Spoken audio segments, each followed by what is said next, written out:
Welcome to Down the Right Field Line. The Marlins wrap up the month of June with a 9-game homestand versus the Jays, the Cards, and the Phillies. Check out all the highlights and much more. And who's going to represent the Marlins in the All-Star game? All that and more coming up next.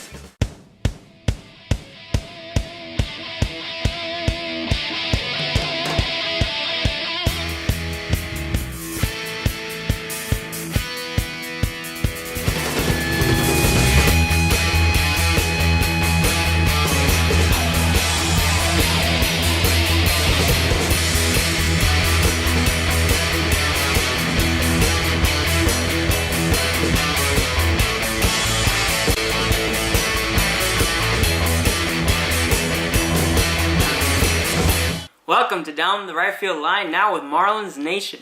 Well, the Marlins just got back from a road trip, a 6-game road trip that took them to Tampa Bay and Boston, and they went 1-5. The June swoon has continued. So now they wrap up the month of June with a 9-game homestand that includes the Blue Jays, the Cardinals, and the Phillies. So wrapping up interleague with the Blue Jays, the Marlins take on Ricky Romero for Game 1. They put Anibal Sanchez to face him in that game. And Sanchez didn't have his stuff. And the Blue Jays just roped Sanchez 12-5, the final score. You had just a tough night for Sanchez, allowing 6 runs in 3 1/3 innings with 7 hits to go with that. Ricky Romero, Ricky Rowe, had his stuff going. 4 runs, but it was enough to win the game. You had Jose Bautista, Joey Bats with a solo shot. And for the Marlins, solo shots by Giancarlo Stanton and Gabby Sanchez. That was pretty cool to see, with Gabby getting 3 hits and 4 at-bats for the Marlins. So some positives to take, but mostly just the struggles in June are evident. And I think this game just continued, and you wonder, we talked about it last time, when are these guys going to hit rock bottom? I think that's been the main theme, definitely in our last show, and I hope not in the rest of this show. But so after another tough loss to the Blue Jays in this month of June, the Marlins bounced back on a Saturday afternoon where you had Brett Cecil versus Josh Johnson. Now mind you, the Blue Jays have lost 3/5 of that rotation. So the Marlins should have the upper hand, even though they're playing poorly in June. And you had JJ, Marlins ace, on the mound. And, JJ pitched awesome. In 7 innings, JJ allowed 2 hits, 1 run, struck out 7 Blue Jays. This guy was just exactly what you have to ask for an ace.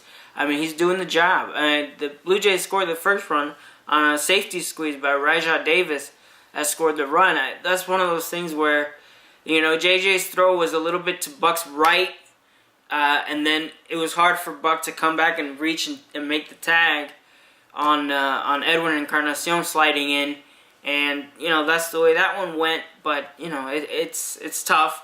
The Marlins came back to tie it later in the game on Infante double with nobody out. So you have runner on second, nobody out. They weren't able to get that second run in, and the Marlins stayed tied. And then in the 9th inning, Sheck came in, Steve Cishek, and allowed a home run to Edwin Encarnacion.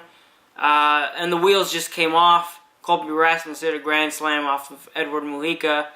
And before that, there was a misplay on a safety squeeze by the Blue Jays again, where Sheck couldn't pick up the ball, tried to shuffle it home, but he never had the ball to begin with. So it was just frustrating, especially the way that JJ kept that game close, and the Marlins dropped that one 7-1. Now moving on to Sunday's game, the Marlins are trying to salvage a win in this series. You just got back from the road where you went 1-5, and now you're down 0-2 in this 9-game homestand. So you're thinking, this is going to be a very long homestand. Hanley Ramirez, team captain, called a team meeting after the Game 2 loss to the Blue Jays. So off the bat, you saw that, no pun intended, that it paid off. With John Buck with a 3-run shot, making it 4-0. Later on in the game, Dobbs hit a 2-run shot, making it 6-0. And Hanley himself provided the offense with a 2-run triple later on in the game. So the Marlins took that game easily, 9-0, and finally, we scored 9 runs for the first time since the Padres series back in early May. In 7 innings, Burley allowed no runs on 7 hits and struck out 7 Blue Jays. So Mark Burley, we say that JJ's the ace, and I think Burley's right there, 1A. This guy has been there before. He's done it before. So the Marlins were able to salvage a game in this 3-game series. And Rob, like I was saying, it's been frustrating, but it's good to see them knock the Blue Jays out of Miami 9-0 in the last game. Yeah, for sure. It was a great turnaround for that series. And, months from now, we're going to look back at this series and say this is when the Marlins hit rock bottom, but then also turned the page. Game 2 of that series was a game that everybody watching felt like we were going to win. JJ pitching well, we were in that game most of the game, and you're like, this is when the Marlins are going to turn it around. And then they just got away, and then the grand slam by Kobe Rasmus, it just got away. And I think that's what got Hanley to speak up. Hanley's not a guy that just goes out all the time and goes up to guys and say, hey, we got to perform better, this is in us. Hanley's a player that does most of his talking on the field. And in this case, he had enough, and he said he wasn't going to take it anymore. He got up in front of the entire team and spoke his mind. And John Buck, the veteran catcher that he is, said that that was the best team meeting he's ever attended. This team has really high expectations because of the offseason, and by Hanley speaking up, I think he motivated not just the veteran players, but the young guys as well. And you really saw that in Game 3. They were just going out there just wanting to win. They had that, the smiles were back. Rafi, you were talking about hitting rock bottom. You really saw rock bottom in Game 2 with the blown game by the bullpen. And then in Game 3, you said, okay, now we're trying to bring it back up. And that's really what you saw, and hopefully, it continues to the next series. You're exactly right, Robin. And let's not forget, Hanley is also a veteran. Maybe not as old as Buck and Dobbs, but definitely he's been in the league long enough that his voice matters, his voice counts.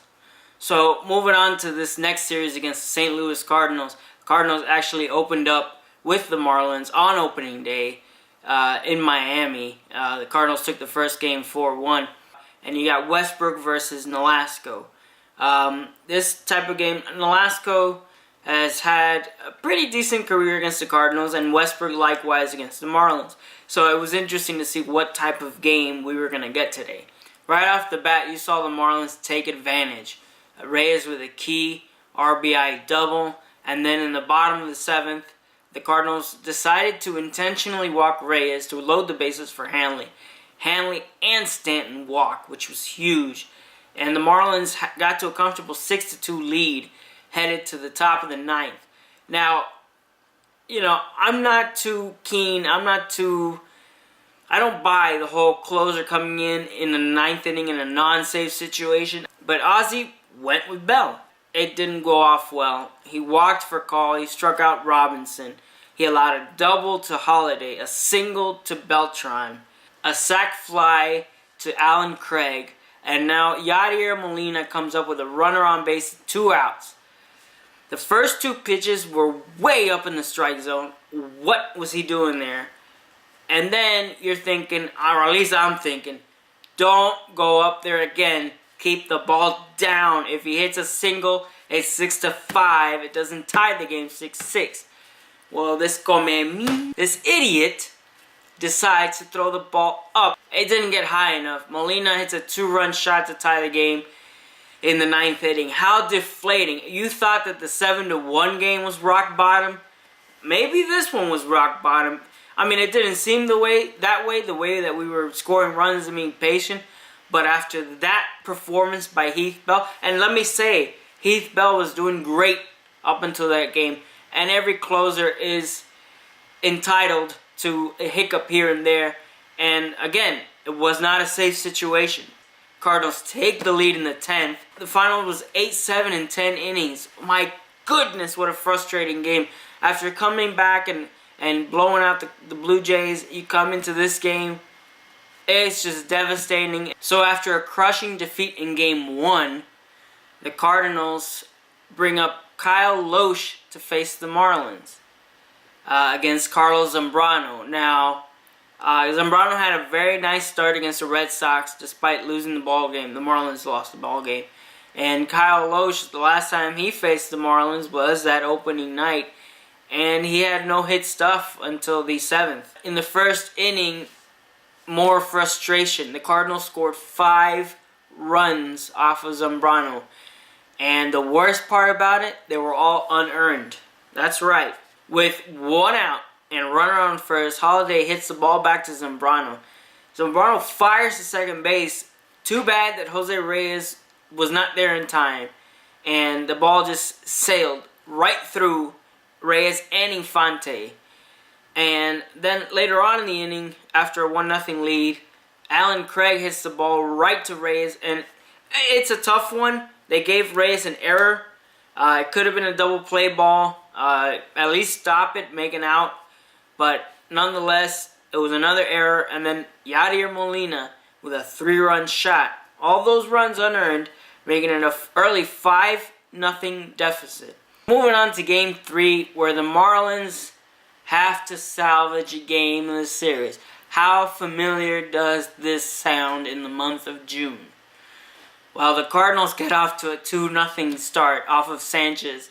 And you're saying, oh my goodness, this is never going to end.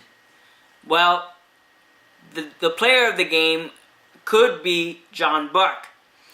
With 2 men on, he drives in a run, cutting the deficit to 2-1. So now moving into the bottom of the 7th, and again, Buck, with 1 out, nobody on, he drills it to left field. That ball was scolded. Marlins tied at 3. So now Lomo pinch hits for Anibal Sanchez, and boom! He hits the ball deep right field. They call it a double. A double? My man, I was in left field, and I saw that ball hit that little bar for a home run. You can't tell me that that was a double. Umpires go, look at the replay, circle the pillows, home run, Lomo. Marlins take a 4-3 lead. Marlins extend their lead to 5-3, and the Bellinator comes in. He gets the save. So, all good in Marlin land as the Marlins salvage the series. And Rob, oh my goodness, a frustrating series, but we pull it out in Game 3. Yeah, this is just like a roller coaster ride right now, and you just got to stay along for the ride because you definitely see the light at the end of the tunnel. Game 1 was rock bottom. You're right, Rafi. That really was rock bottom just because we had a huge lead. We gave it away. You can't win without a closer, and right now you live and die with Bell. In Game 3, it was like another resurgence. It's almost like that they got out of the slump, went back into the slump, but then came out of it. And I think the key player in this game was Lomo. I mean, the guy came off the bench to hit a home run.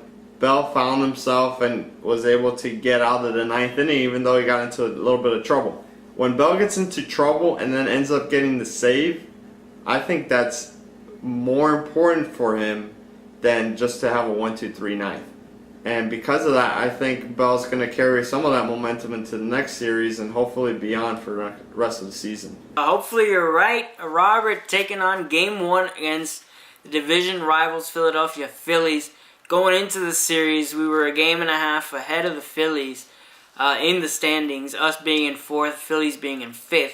And first matchup of the series, Cliff Lee versus Josh Johnson. What a treat. Reyes leads off with a double for the Marlins, and the Marlins were able to get that run in the first inning on a botched ground ball. Cliff Lee wasn't able to pick it up, and the Marlins take a 1-0 lead, and that was huge. Huge to get that runner in scoring position to score in the first inning. Set the tone in the ball game. That's what we have to do, and that's exactly what they did in this game. And I think for the most part, it was smooth sailing from then on out. RBI singles by Giancarlo Stanton, a huge 2-run double by Justin Ruggiano, who went 3 for 4 in the game. This guy, since we've picked him up from that Houston organization in the minor leagues, my goodness, this guy has come up big for us, and he came up huge in this one. JJ lasted 6 innings, allowed 4 hits, allowed just the 1 run, and struck out 6 batters.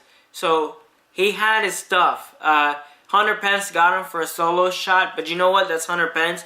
And on that particular at-bat, JJ had him 0-2. Moving on to Game 2 in the series, you had your 1A ace going, Mark Burley, versus Cole Hamels, who came into that game 0-2 against the Marlins.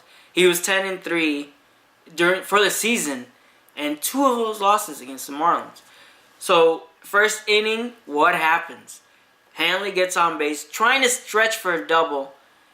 You don't do that with Hunter Pence in right field, and you have Stanton on deck. What are you doing? He gets thrown out.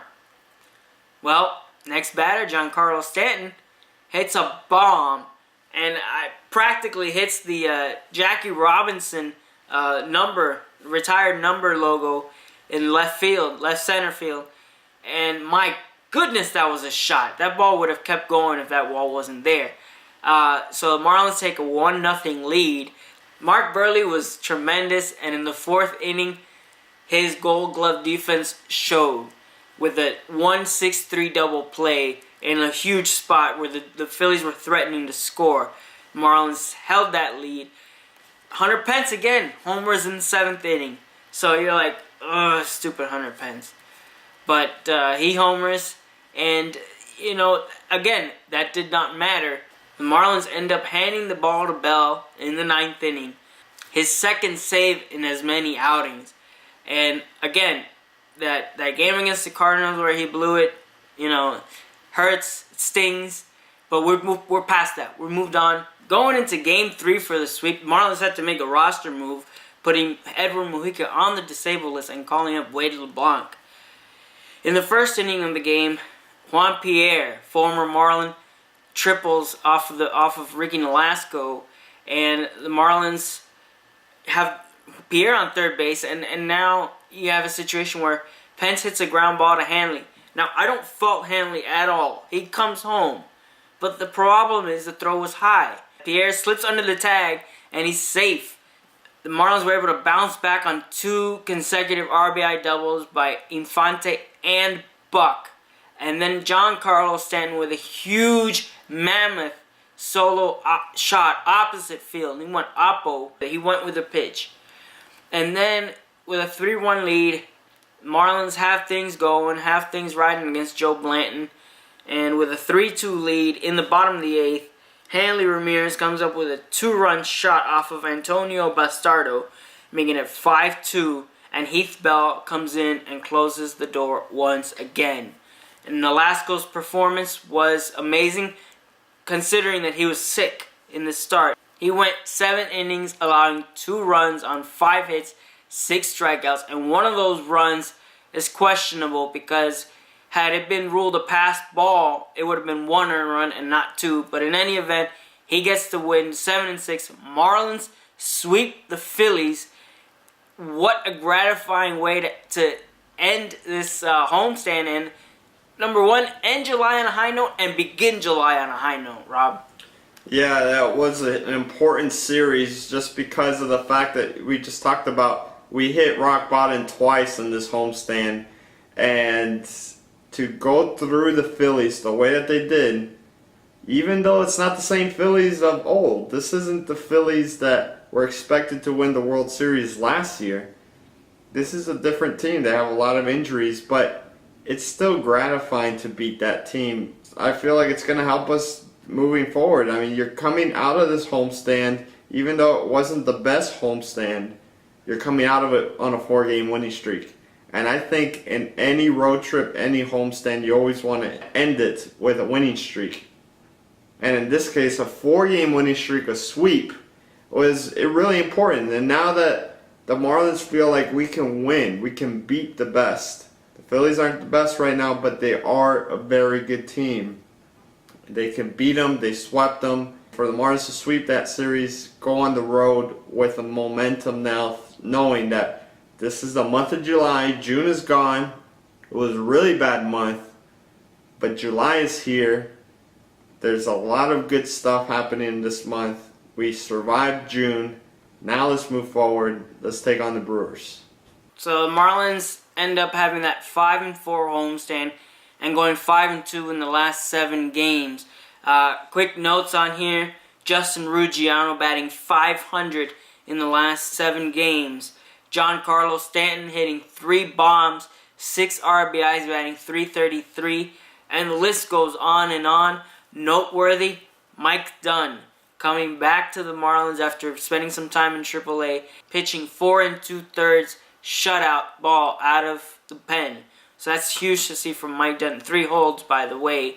Another important thing is Giancarlo Stanton will be the only Marlin represented at the All-Star game this year. And not only that, but for the first time, he's going to be in the Home Run Derby, which is going to be really excited to see somebody with that kind of power.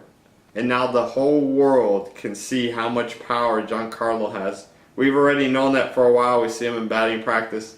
But now the rest of the world gets to see it. Really exciting. Definitely check out the All-Star game. We'll have some coverage on the All-Star game as well coming up. Check us out on Facebook and Twitter at Down the RF Line.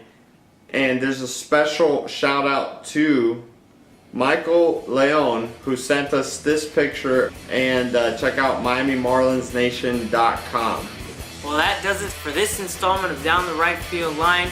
Be sure to check us out next time as we cover that road trip in Milwaukee and St. Louis. From all of us here at Down the Right Field Line with Marlins Nation, thanks for watching, and we'll leave you with our random video of the week, which we like to call La Meja Freak Out.